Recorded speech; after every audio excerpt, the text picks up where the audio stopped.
إن الله وملائكته يصلون على النبي يا أيها الذين آمنوا صلوا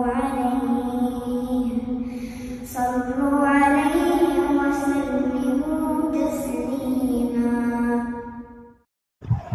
الحمدللہ رب العالمین والصلاة والسلام علی سید المرسلین والعاقبۃ للمتقین اما بعد فاعوذ باللہ من الشیطان الرجیم بسم اللہ الرحمن الرحیم رب اشرح لی صدری ویسر لی امری واحلل عقدۃ من لسانی یفقہوا قولی رب زدنی علما رب زدنی علما. السلام علیکم ورحمۃ اللہ وبرکاتہ. آج کل رشتہ داروں اور عزیزوں میں یہ بات عموماً پیش آ جاتی ہے کہ ذرا سی بات پر ایک دوسرے سے ناراض ہو کر باہمی میل جول ختم کر لیتے ہیں اور پھر یہ ناراضگی بہت عرصے یا ہمیشہ کے لیے قائم رہتی ہے. رسول اللہ صلی اللہ علیہ وآلہ وسلم نے فرمایا، قطع رحمی کرنے والا جنت میں نہیں جائے گا، رشتے قطع کرنے والا جنت میں نہیں جائے گا.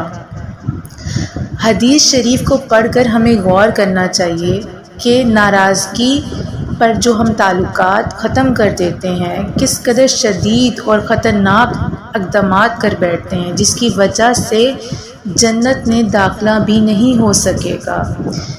اس لیے ہمیں چاہیے کہ باہمی تعلقات میں ہر شخص کو دوسرے عزیز و اقارب کی کسی بات پر تعلقات نہیں توڑنے چاہیے بلکہ ناراضگی کو ختم کرنا چاہیے اور میل جول قائم رکھنا چاہیے اور اس خطرناک سزا سے ہر ممکن کوشش کرنی چاہیے کہ ہم بچیں.